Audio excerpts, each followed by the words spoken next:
presentation on improvisation. I thought it was really interesting, and I don't know, I liked relating to everybody that was just a common thread, that as classically trained musicians, that's not something that we're like super comfortable doing for the most part. And I actually was able to, well, this is kind of a self-defamating story, but I'm going to share it with you anyway. I chose the Brandenburg Concerto because I was invited as a guest artist to play the harpsichord with the chamber group at our university. And I'm assuming that you know that these collaborations are really harpsichord heavy. So everything was transcribed. I wasn't like, traditionally you follow like a figured bass and a chord structure, but everything had been transcribed for me. The conductor gave it to me. Except for if you look at your music here, the adagio, which is those two half notes. That's the entire notated second movement. And so the conductor's like, well, you just play whatever you feel like there. Just play it. We're gonna play those two chords to lead you in, and then you just go for it. And I was like, oh, okay. So I didn't improvise. I planned my own improvisation. I wrote it out and I stuck it in my binder for accompanying. Got on the stage, played through the first movement, and then it went to the second movement, and I couldn't find my sheet. And I was literally like, I won't tell you the word that came out of my mouth in a public performance. Is totally humiliating, but I like scrambled for my music, and then I was like there. I was afraid I dropped it coming on the stage. It was pretty mortifying. So I decided that I was going to do the Brandenburg Concerto Adagio from an improvised standpoint, because that would have been great to have done then, and I would have not been as caught off guard. So I'm going to kind of take you guys through my process. I stated this on a blog post, but something that has really been eye-opening for me is I've started seeing more improvisation around me. So I'm looking for this video of my daughter, who's 3, and it's interesting because I was actually even just talking to a cab driver because she was with me and she started singing just random songs about everything she was singing. And he's like, oh yeah, my daughter's that age, she totally does that too. Mm-hmm. And it's just like a really common thing that kids do at that age, even developmentally, it's considered something they do. But what I find is it's interesting that as we're introduced like actual songs, actual lyrics, we step outside of that. Even from a young age, starting from nursery rhymes, right? Like you start knowing what the right words are and what the right melody is, and we kind of step away from that. So I'm just gonna play you guys this video of her. It's like 20 seconds, putting her shoes on. I think this is the right one.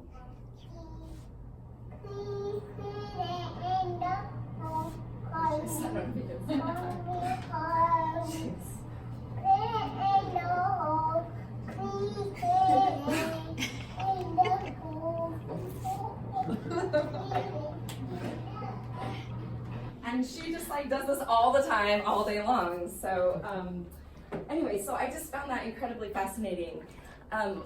Another thing in my research, which I'm sure you guys know through music history, like all the way throughout, really up until about the 20th century, improvisation was a huge part of what we did, even as classically trained musicians, like these ideas of cadenzas and figured bass and all of that. So I decided to really kind of work on this and look for ways that, ways that we could better incorporate this back into our culture, even as Western art musicians. So in the next part, you'll see my lovely handwriting there. This is kind of what I started with. I determined, like, according to the sound, the function of the chords of the adagio. I decided it was E minor, a 4, and a 5. That's what I decided.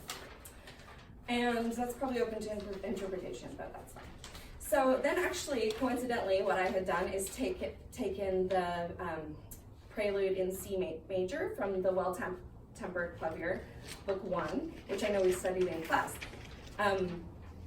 And then I just I didn't want to come up with my own chord structure, so I decided to follow Bach's, but then I transposed it and I guess kind of arranged it because I put it into a minor key and so forth.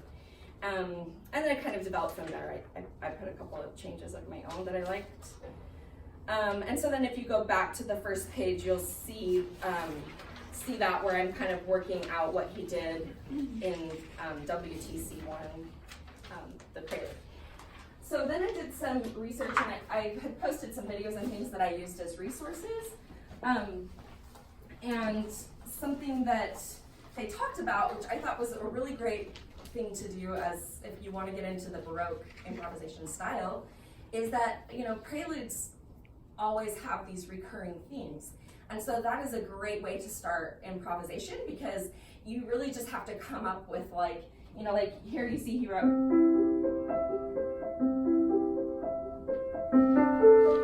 And he just does that in the chords over and over again, but it's beautiful. And so when I started out, after I was familiar with the way the chords went, you'll see on page 2 that I did this for practicing also. I took a clip of the chords that I had analyzed and put it with the music so I could kind of like refer to them. So I can see the way the chords move, but I'm going to do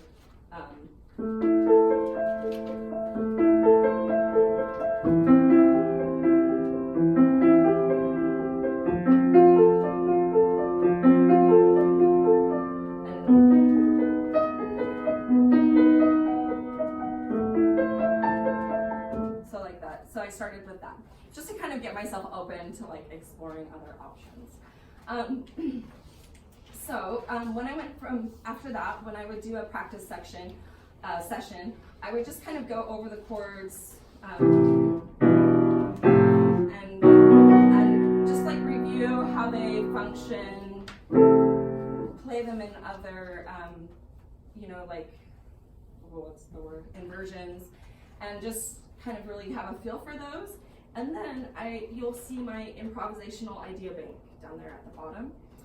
So then what I did is I would just say, I would just determine before I started playing, all right, well, this is what I'm going to try doing, right? And for me, the easiest, well, I think for most musicians, the easiest one's going to be these playable chords. Just, we often see in the beginning, opening of a Baroque is just kind of these big rolls setting the harmonic structure.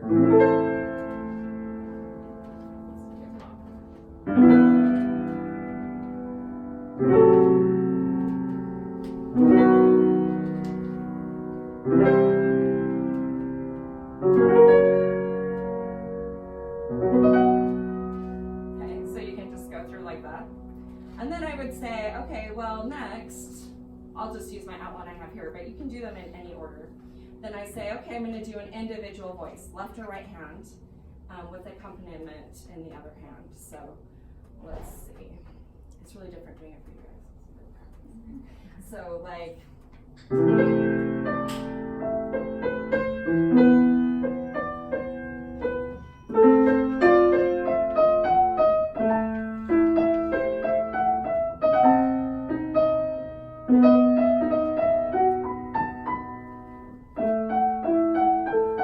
and then on the next phrase I might say, okay, now I'm going to do it with the left hand.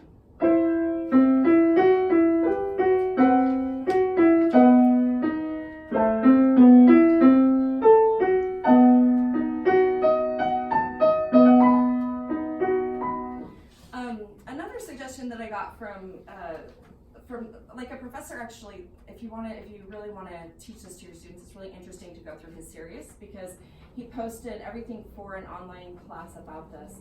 And what he suggested is in the beginning, you can also do your improvisation rather than using steps or skips. You can base it on the chord structure, which is kind of how the purpose of the prelude in C major.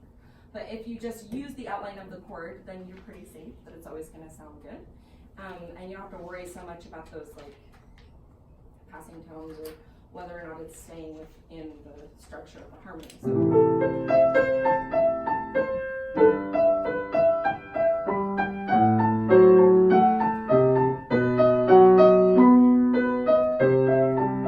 So any of that is like a really good way to kind of get your feet wet. obviously I still have work to do. So my idea of what I could do for you guys, a little bit apprehensive of this, but if you guys want to choose, if you want to choose for me like a structure out of the idea bank, then I will do my best to improvise it for you based on your outline.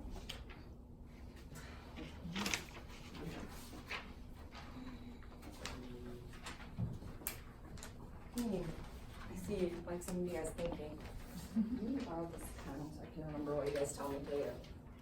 Should I just call on people? Okay, what should I do first? What do you? What did you say? Oh, wait. Oh, You said here to put your question on the slide. oh no. What should I start with? Out of these ideas, what melodic idea or should I start with on my improvisation? If we go on the call first. Sure. Yeah, so there's not a right or wrong answer. I'm just having you guys, hear my creativity. Okay, any other ideas? What? Yes.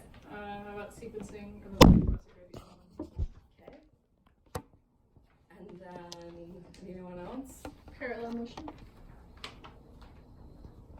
Ooh, that's hard. Okay. No, that's okay, I can do it.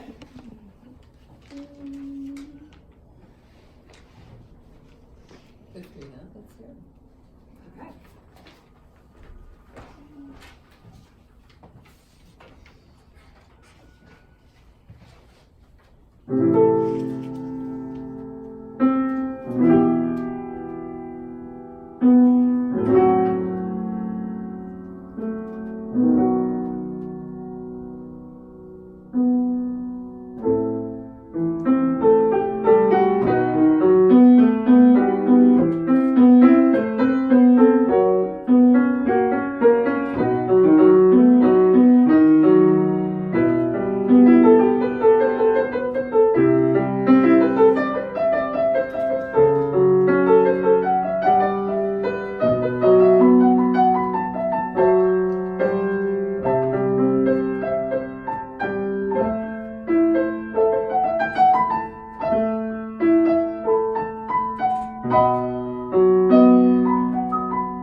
Playing from a lead sheet, I went up to her very boldly and I was like, hey, I'm doing some research and I'm interested on your thoughts of improvisation. And so she talked to me and it was really interesting to hear her story because she actually had graduated with a bachelor's degree from, I think she said, the Shenandoah Conservatory. And she said it was really interesting and I love that you're doing this project because as a musician, I was never that strong of a reader. But all through my undergrad, I was wondering, like, why aren't we teaching this? Why am I the only musician here that is improvising? And she said for her, it came naturally because her family was into like pop music, so they'd done a band and that kind of stuff. So that was like her element. But then for all of these other people, she's like, I've always questioned why we don't teach that. So she kind of talked to me about some ideas of how to teach students. And now this is after I kind of worked out my own plan. This is backwardsly, like the last step, because that's when I happened to meet her. But she gave me some really great ideas on how she introduces improvisation to her students. And I loved hearing her perspective as a classically trained pianist, but also, she was an improviser and a jazz pianist too. So she said that the first thing she likes to do is just give them 5 notes and just let them explore off of those 5 notes. Like they don't even have to move hand position, right? So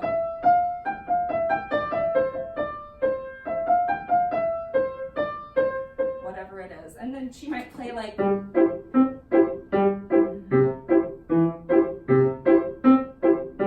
whatever, and then let them improvise off of that. She said, if they're shy about exploring melody, you can take the opposite approach. But she singles out either melody improvisation or rhythm improvisation at first. Well, I was combining both, but she's like, it doesn't have to have any rhythm.